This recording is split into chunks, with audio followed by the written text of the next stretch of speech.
Yo no he filmado nunca. Ok. Ya. Ángela Portilla, muchísimas gracias por aceptar esta invitación. Eh, por favor, empieza contando algo de ti. ¿En qué barrio? En este momento vivo en un barrio, si se quiere, uno de los más tradicionales de la ciudad.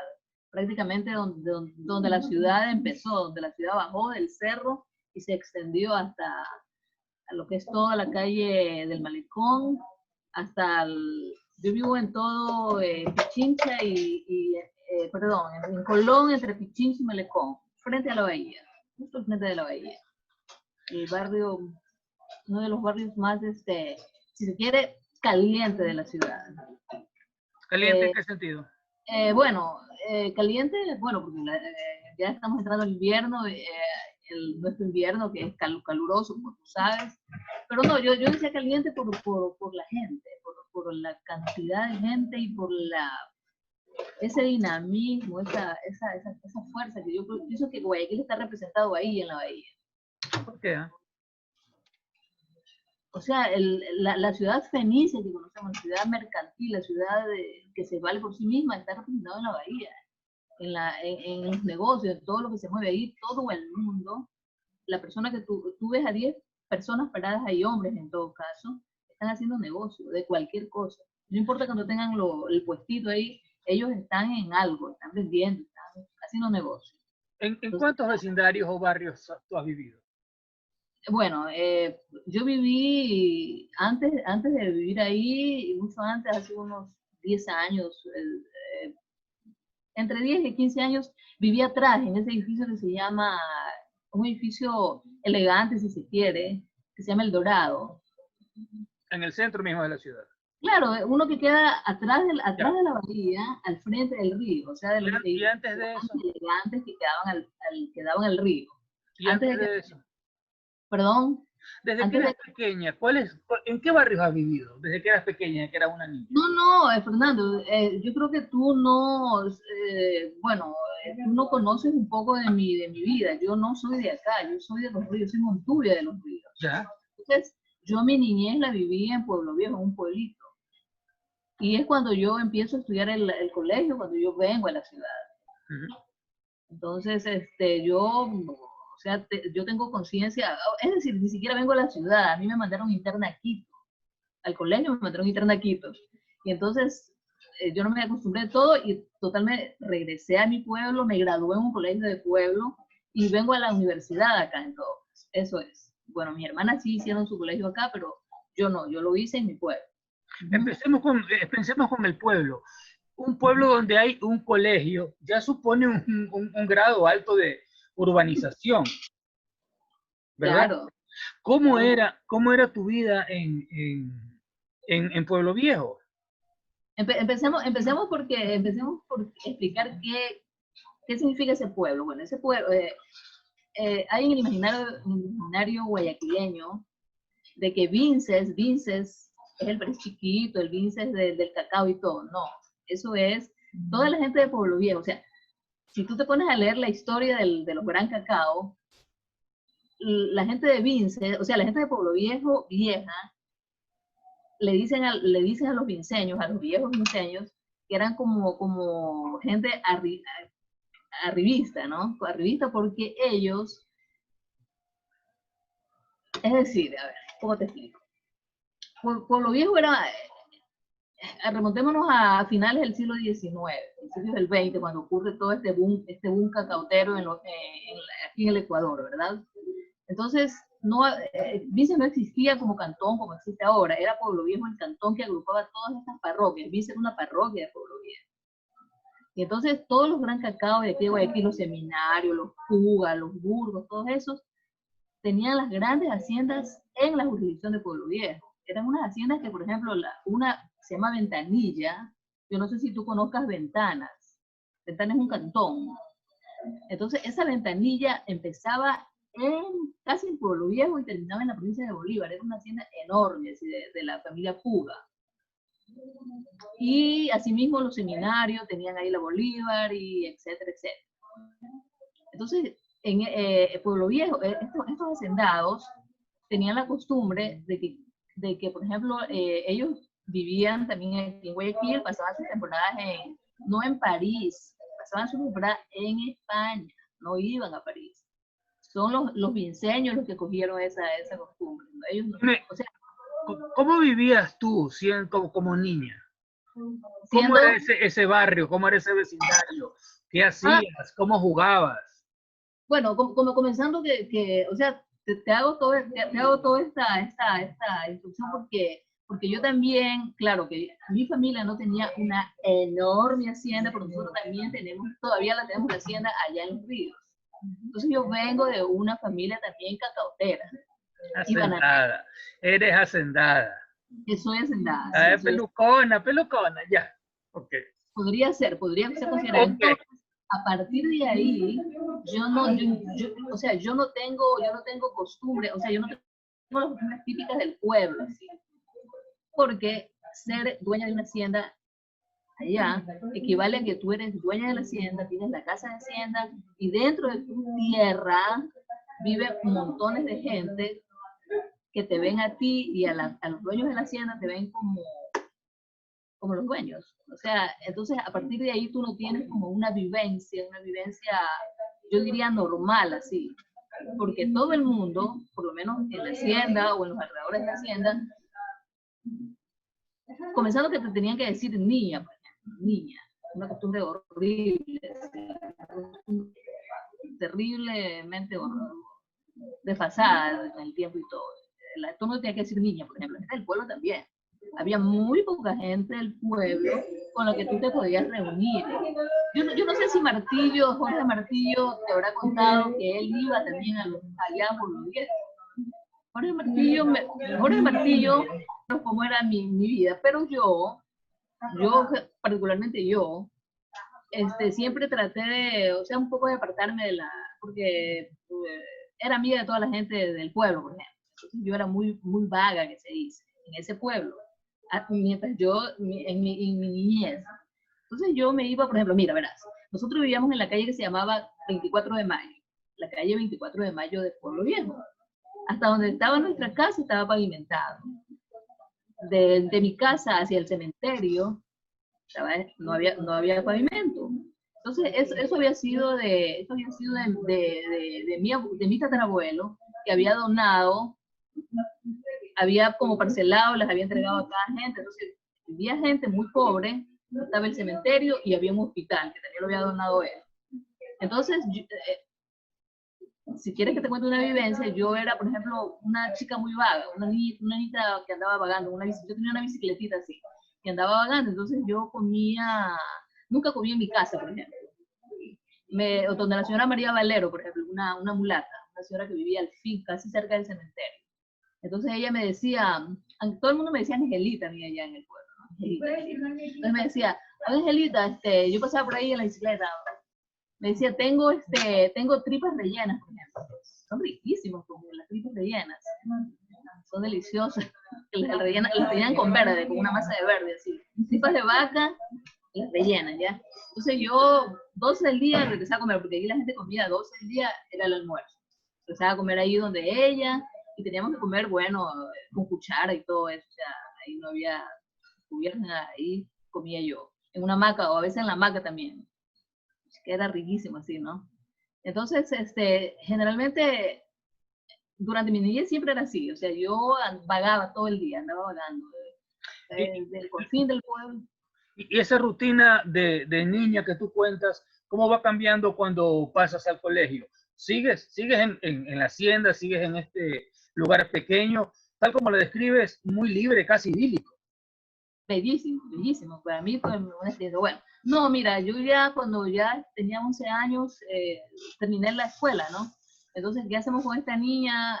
Yo no quería venir acá, porque venir acá significaba venir a la casa de alguna pariente mía.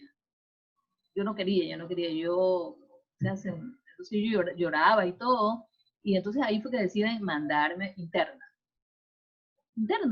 a Quito, un internado.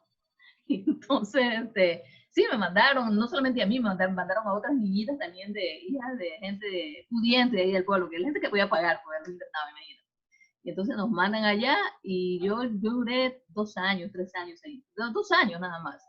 Y de ahí dije, no, como en eso se crea el colegio en Pueblo Viejo, un colegio de agricultura, que mi tío, que había sido diputado y todo, él ayudó a crear ese colegio.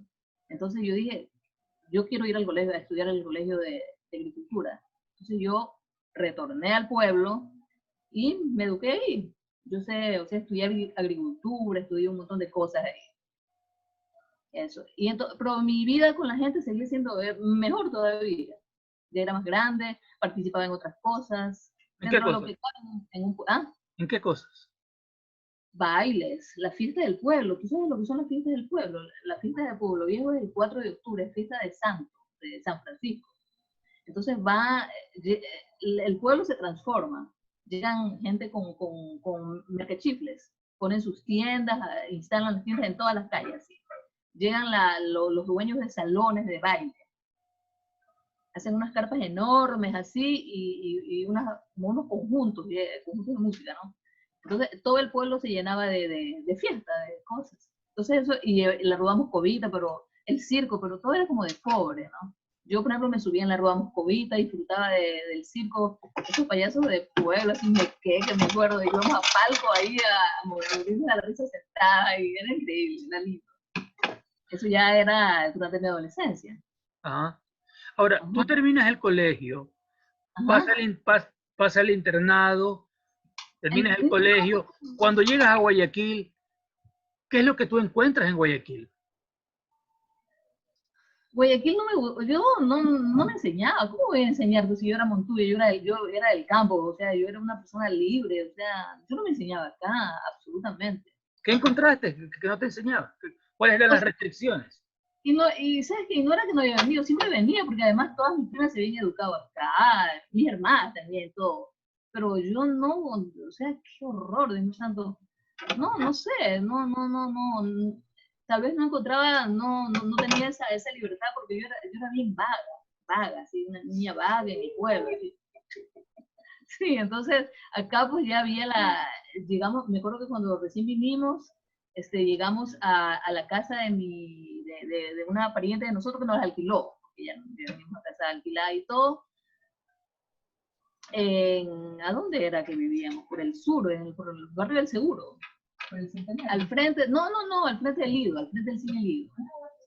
Barrio del Cine Lido. Entonces, en esa casa, por supuesto, yo no me enseñaba, además penaban en esa casa. Y todos los días escuchaba yo en la cocina. Yo tengo todas esas cosas de campo, pues. Todos los platos se desparramaban de noche y no había nadie. ¿Qué era eso? Bueno, yo no me enseñaba, en la ciudad nunca entró en mí. O sea, ya ahorita estoy acá, pero no, o sea, la ciudad no. ¿Cuántos años tienes en Guayaquil ya? Uf, yo tengo siquiera casi 30 años. En 30 años no te has acostumbrado todavía a Guayaquil. No, ya ahorita sí, en este momento sí, pero como ¿Cuán- una cosa de costumbre nada más. Y Pero dentro de esa costumbre, cuál es la zona, cuál es lo que sería para ti tu zona, tu la, barrio, tu el espacio? centro, todo el centro de Guayaquil, el centro, comenzando desde prácticamente desde la calle Colón hasta el cerro, lo que va ¿cómo se llama? Hasta el Cerro Salado y el río, todo ese centro, ese es el centro para mí, o sea, eso es Guayaquil para mí. ¿Te sientes cómoda ahí? Claro, yo camino eso, me ando, todo, sí. Sí. ¿Nunca has tenido problemas? Como que de ladrones, De nunca me han robado. ladrones, de inseguridad, Nunca, de que te molesten, de nadie, sentirte acosada o de que te digan algo que no te gusta. jamás. Fíjate tú que ahora, por ejemplo, en este momento creo que hay un poco de mayor seguridad en ese centro que yo considero para mí, güey. Pero yo, por ejemplo, hace como 15 años, yo andaba, por ejemplo, por la calle Juan Pimontúfar, por la calle del Mercado Central, si te ubicas. O sea, todo el mundo decía, no te vayas por ahí porque te pueden robar. Pues yo siempre andaba por ahí y continúo andando y sigo andando y a mí nunca me han robado. La única vez que tuve una experiencia de robo fue en un colectivo. Yo me subí al colectivo y entonces no me di cuenta que estaban robando. y era un chico que tenía encañonado al chofer y otro muchacho estaba atrás robándole a todos los pasajeros. Yo me siento atrás del chofer. Cuando estoy sentada es que me fijo que lo tenía encañonado y toda la cuestión. Entonces dije, chuta, yo tengo plata, Dios mío, andaba con lo mínimo, pues del colectivo nada más, pero yo tenía un reloj Bulova de oro que me lo había regalado mi tía cuando me gradué. Lo cargaba en la mano, lo cargaba aquí, un reloj precioso así. Entonces yo le digo, yo dije, chuta, estos vienen y me piden la cartera, no tengo plata y me van hasta apuñalar aquí. Entonces yo saqué la cartera, le saqué el reloj y se lo estaba entregando así. Le digo, tome, señor. Oye, entonces el tipo me hace así, unos chucha, no sé qué, y se bajan corriendo. Y yo no me había fijado que adelante ya estaban haciendo batida, mucho más adelante. Entonces los tipos se bajan corriendo así antes de que los cojan. O sea, no me robaron. Y yo les estaba entregando fue la única vez, nunca más. Nunca más, aquí no me he robado nunca. La única vez que yo sufrí un robo fue en Quito. Fíjate tú. Ahora, tú eres una mujer del centro de la ciudad, ahora, digámoslo así. En este momento, claro. ¿Qué es lo que tú encuentras en el centro que te hace sentir cómoda? Que me incomoda. Que te hace sentir cómoda, que te gusta, que te hace sentir bien. La gente, el dinamismo, la gente. Yo me encanta la gente. O sea, cuando estuvimos encerrados durante la cuarentena, que duró 2 meses aquí en Guayaquil, entonces, a mí me dio depresión porque era terrible, o sea, no se veía nadie. Cuando nuevamente la ciudad recobró el ritmo, ahorita ya está el ritmo igual en el centro, o sea, me di cuenta de que eso es, o sea, que eso era lo que yo quería, eso es Guayaquil para mí, eso es. O sea, rápidamente, tuvieras como Guayaquil se repuso, la gente comenzó de nuevo a hacer los negocios. En cada calle, en cada esquina hay gente que está negociando algo. Tú te paras, está la gente vendiendo algo, o sea, yo qué sé. Y es eso, la gente. A mí Guayaquil es eso, la gente. Dentro de tu experiencia, ¿cómo tú ves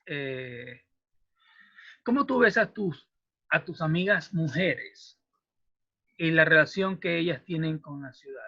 Te pregunto esto porque hay una gran queja, por un lado, en la vida cotidiana de la violencia que puede ser verbal, puede ser delictiva, en la vida privada, violencia ya de género sexual propiamente, no se diga una actitud bastante arraigada por un lado y fomentada por otro lado de conservadurismo cultural en determinadas cosas específicas de la vida diaria y también de la vida más institucional, ¿no? Que afecta a las mujeres.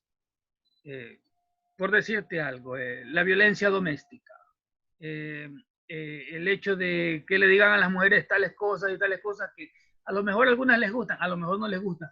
¿Cómo tú ves eso? ¿Cómo tú te sientes o cómo tú percibes a tus amigas que pueden haber vivido eso? ¿O no existe o no es un problema real para ti? De la violencia. Lo que pasa es que, a ver, mis amigas, ¿quién es mi amiga? Por ejemplo, Patricia Bermúdez es mi amiga. O sea, todas casi están inscritas dentro de los movimientos feministas. Entonces, por supuesto, estoy de acuerdo con eso. Y por supuesto que tienen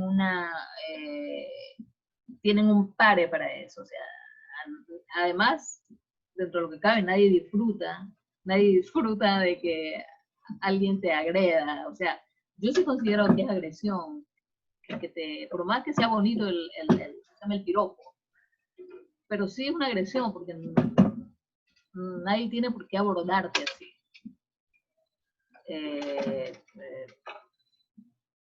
O sea, pero cada vez se ve menos gente que piropea acá hoy. Por lo menos yo no veo, o por lo menos a mí no me piropean. No, o sea, todas estas cosas que te digo no son algo que marca tu experiencia como mujer, como ser urbano de la ciudad de Guayaquil. No es algo que marque tu vida, digamos. No, para mí no. O sea, ¿a qué te refieres? O sea, que eso me ha marcado de alguna manera. o que te han no marcado necesariamente o que te lo tienes presente como un problema. Ese problema de agresión. Problema de agresión y todo lo que sea formas de discriminación, en este caso en relación a las mujeres. Bueno, yo particularmente, o sea, no, sí he recibido ¿cómo te digo? Discrimen, sí, en los trabajos. Yo no he trabajado mucho, yo he trabajado solamente en la Casa de la Cultura y con jefes chéveres que fue Nani Cazón y Miguel Donoso. Y tuve otra experiencia de trabajo en el periódico El Telégrafo, que trabajé como periodista, sin serlo, claro. Entonces ahí sí tuve una experiencia muy traumática, diría yo, con el director del periódico. Un tipo que se llama Orlando Pérez, que después lo sacaron también porque él agredió a una, no sé si te enteraste de un escándalo con una novia que había tenido y que le pegó él. Entonces él tenía punto tocado conmigo, así, en ese sentido, porque yo había entrado a ese periódico, no porque era parte del proyecto de Rafael Correa, sino que vi a Melania Diadati, no sé si la conozcas, ella me introdujo ahí y bueno, y como sí escribo un poco bien, yo no soy periodista, pero sí escribo un poco bien, entonces bueno, estaba ahí yo. Y al principio él estaba muy contento, mientras él, o sea, antes de ser el director era Edwin Ulloa, cuando yo entro era Edwin. Entonces después Edwin renuncia y él se queda ya como director. Entonces este hombre es un quiteño, un tipo que es quiteño, que perteneció al Faro Vive y etcétera, ¿no? Y entonces ahí en ese momento, él cuando lo nombran director, él tiene otra actitud ya frente a todos los empleados, en este caso también conmigo, que había sido una relación más o menos cordial, ¿no? Y entonces comienza a cuestionarme después de que habíamos trabajado juntos, por ejemplo. Yo me acuerdo en la elección del 2013 durante el periodo de Correa, él me propuso a mí que yo hagamos la página política del periódico. Y entonces yo escribía las 3/4 partes de la página y él cerraba. O sea, de acuerdo con lo que yo escribía, él cerraba. Entonces, perfecto, estuvimos 2 meses en eso, ¿no? Entonces, después de eso ya transcurría el tiempo, entonces comienza él a maltratarme a mí. Entonces digo, oye, pero si, ¿cómo así tú me dices que yo no escribo bien? Si yo hacíamos la página política del periódico. O sea, tú confiabas en mí. Entonces, bueno, me dijo que no se acordaba, etc. Entonces, ahí sí me di cuenta de que sufrí. Fue la primera vez que yo sufrí así una agresión. Ahora, ¿tú lo ves eso como una cuestión relacionada con tu experiencia de vivir en Guayaquil, como una cuestión puramente laboral o como una cuestión de discriminación de género porque tú eres mujer, o es una cuestión que se da, se hubiera dado si hubiera sido hombre también? No, si hubiera sido hombre, no, porque él tenía muy buenas relaciones con los hombres y es otra cosa. Yeah. Yo no creo que es una cuestión de vivir aquí en Guayaquil, no, eso es una cuestión de género. Pérez no es de Guayaquil. Y No, esta gente del Telégrafo que dirigía el Telégrafo nunca fue de Guayaquil tampoco. no, Pero funcionaban en Guayaquil. ¿Tú ves alguna diferencia en eso o te parece que más o menos, como dicen las mujeres, todos son iguales? ¿Te refieres a los hombres? ¿A qué te refieres? A los hombres. No, o sea, lo que te digo es la actitud de Pérez. Bueno, Pérez era serrano. ¿Qué decimos los costeños de los serranos? A ver, si dejémoslo allí, cambiemos de tema mejor. ¿Por qué? Porque pues no, me interesa tú, no me interesa Pérez. Dime. No, es para explicarte mi posición. O sea, ¿cómo no, ya, suficiente ahí de Pérez, porque ya le dimos. Más me interesa que tú me digas, en tu experiencia de vivir en la ciudad, en los centros, tú has visto muchas cosas, tú has recopilado información de muchos eventos, de mucha gente. Para ti, dentro de esa experiencia y percepción que tú tienes de Guayaquil, de ese centro en el que tú has vivido, en el que vives, ¿cuáles son los lugares más importantes para ti? Los personajes más llamativos, importantes para ti. Pucha, es tan general lo que me estás preguntando, o sea, pero de personajes importantes, o sea, bueno, personajes importantes para mí, o sea, yo como me moví, como a mí me encanta leer, entonces, claro, los personajes más importantes para mí son las personas que escriben. ¿Y los personajes de los lugares donde has vivido? de personajes populares, diría personajes populares. A mí me parece interesantísimo, me parecía antes interesantísimo Abdalá Bucaram, por ejemplo, como personaje. Me parecía interesantísimo, sí. Muy interesante. ¿Ah? ¿Por qué? Por todo lo que él representa del pueblo, pues. O sea, Abdalá Bucaram yo considero que era un muchacho, o sea, un muchacho de pueblo que llegó a ser presidente, o sea, nada más, eso es todo. Y tiene en su ser todo lo que significa ser muchacho de barrio, que llegó a ser presidente. O sea, a ocupar la primera magistratura de este país. Pero a mí me parece que en él se conjugan todo, o sea, todos esos, diría, no sé si atributos, o sea, todas esas características, digamos. Ángela, algo que muchos hacen los hombres en Guayaquil es caminar por las calles y pararse a ver algo que ocurre. Algún personaje en un parque que habla. El hermanito pastor no sé cuánto que está hablando de Dios, hablando de Cristo, yo qué sé. La señora que canta para el pasillo y está media loca. ¿Tú tienes esa experiencia también o no? No son cosas. Pero es que ya no existe eso, Fernando. Tú estás en los años 80. Eso ya comenzando que los parques están cerrados ahora. No por la pandemia. Antes de la pandemia ya había una disposición de que los parques estaban abiertos durante determinado tiempo.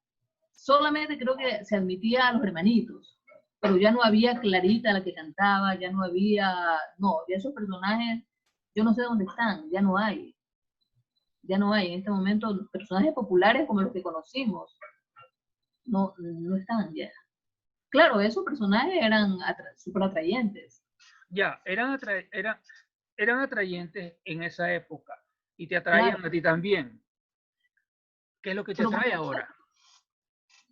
En este momento no. ¿Y qué es lo que te atrae? ¿Qué es lo que te atrae ahora? ¿Quiénes son? ¿Cuáles son esos personajes? ¿O ya no? No hay personajes. Mira, ahorita ha habido como un cambio dentro de los personajes populares acá. Fíjate tú que yo digo que también por la situación económica que ha dejado la pandemia, ¿no? Están chicos que son de la Universidad de las Artes de Música, son formados, están tocando en las esquinas, pero una música estupenda, sí. Tú escuchas violines, escuchas saxo, y ves, son chicos, y te acercas y preguntas, estudiantes de la Universidad de las Artes, estudiantes del conservatorio, se paran ahí, ponen el sombrero y uno les pone plata. Esos son los personajes, diría yo, populares en este momento. Claro, la gente canta, o se suben a los buses también. Ayer yo me subí a un bus, siempre me subo a un bus así yo como para probar, ¿no? Cómo está la cosa y todo. Y entonces se subieron dos chicos con unas voces maravillosas, eran de la escuela del pasillo de aquí, cantando. O sea, ya no son pues los personajes populares, o sea, no, son gente formada ya. ¿Cómo has visto o cómo viviste tú el cambio, la regeneración urbana, ese cambio que hubo en Guayaquil de fines de los 80, en los 90, a lo que es ahora? ¿Cómo viviste todo eso? Sí, yo sí soy testigo de todo el cambio que vive en Guayaquil, o sea, comenzando del malecón, porque fue lo primero que se regeneró. Regenerar es como, o sea, esa palabra también era motivo de aquí de discusión, la palabra regenerar, que no era regenerar, decían que era no sé qué. Bueno, y que en un principio la gente decía que el malecón que era mejor el otro malecón, el viejo malecón. Y bueno, y de ahí se fueron los espacios, o sea, fue ese el primer espacio tomado por las élites. Y el segundo fue el cerro, por ejemplo. El cerro también está tomado, los parques están tomados, todos son fundaciones. O sea, Guayaquil en este momento es como una ciudad compartimentada en fundaciones. Ya Guayaquil no es, los espacios públicos no son espacios públicos. O sea, yo no diría, o sea, eso poco a poco, o sea, cuando nos dimos cuenta, Guayaquil se convirtió en eso. O sea, ayer yo quería entrar, por ejemplo, por una puerta del malecón, no podía, no por el aforo que ahora dicen 30 personas, no, simplemente estaba prohibido, o sea, al malecón, a un espacio público. Ese es Guayaquil en este momento. O sea, Guayaquil se ha convertido en eso, o sea, sin que nos demos cuenta. Hay diría una estética, un partido político que representa a las élites de acá. O sea, ellos tienen todo, hasta el cementerio también. El cementerio se convirtió en patrimonial y el viejo cementerio de Guayaquil es patrimonial. Hay unas pocas bóvedas donde tú puedes enterrarte, pero ya está ese ya copado y todo, entonces ahora lo utilizan para recorridos turísticos. Uh-huh. Todo lo que es Guayaquil está compartimentado en fundaciones manejadas por grupos que dependen de la gente que representa el poder acá, que es el partido en la alcaldía, Social Cristiano. Ángela, tú tienes tu vida en Guayaquil, hoy por hoy. Sin embargo, cuando hablaste de Pueblo Viejo, de esos años, entiendo que es normal sentir determinada nostalgia, ¿verdad? O quizá una nostalgia muy fuerte, pero ¿nunca has pensado en regresar allá, a ese tipo de vida? Ya no. ¿Por qué no? Bueno, comenzando porque yo ya en Pueblo Viejo no tengo casa. Mi casa, mi vieja casa, ya la vendí, una casa que conoció Jorge Martillo, donde había una refresquería abajo de Don Pancho. Esa casa ya no existe. Y ya no existe nadie de la gente con la... Ya se murieron todos, de esos viejos donde yo iba a comer. Se murió todo, ahora hay gente nueva. Entonces yo no. Es más, yo voy a veces a la hacienda de mi familia, muy de vez en cuando, y no voy al pueblo, por ejemplo. No quiero ir al pueblo. Porque de ese pueblo ya no quedó nada, o sea, de mi pueblo, lo que yo recuerdo ya no. Entonces, yo creo que me voy a quedar acá si no me voy a otro lado. Me voy a quedar aquí en Guayaquil. ¿Sientes que Guayaquil ya es como, tuyo? Claro.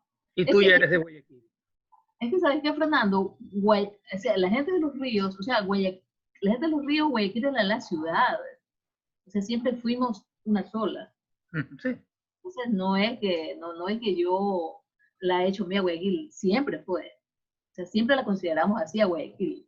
Guayaquil es ¿sabes qué? Guayaquil es la ciudad del Ecuador, no de los montubios, de los ríos, no, Guayaquil es la ciudad del Ecuador. Eso es lo que no entienden los quiteños, y me da coraje. Los quiteños no entienden eso, o sea, sí, Quito es linda, Quito es hermosa. Ellos no entienden muchas cosas y ya no hay que importarle a uno que no entiende. No van a entender. Mira, dime, ¿qué te gustaría añadir? ¿Qué te gustaría decir? Algo que no te haya preguntado y que te gustaría abordar para terminar esta conversación. No se me ocurre. Es que la verdad es que sí creo que fui un poco irresponsable, debí haber tenido una conversación contigo para ver cómo era, para hacer más o menos un guión, porque yo soy muy tímida. Yo de verdad soy muy tímida y no tengo pues así la presencia para hablar como tienen otras personas que escuchan todo el bagaje y se mandan todo un discurso. Yo no. Entonces más o menos como para hacer un buen video, digo, ¿no? No, querida, lo único importante es que digas lo que tú sabes, lo que tú sientes. Bueno. Y eso no tiene nada que ver con formar un guión ni nada. Sí, okay. A ver, ¿qué podría agregar? Sí, reafirmarme, refrendarme. Guayaquil es mi ciudad ahorita, en este momento. Yo creo que va a ser mi ciudad siempre. O sea, uno nunca sabe dónde va a morir, pero yo creo que esta es mi ciudad en este momento. Y como te digo, Guayaquil es la ciudad del Ecuador. Guayaquil. Ángela Portilla, muchísimas gracias por tu tiempo. Gracias a ti, Fernando. Muchas gracias.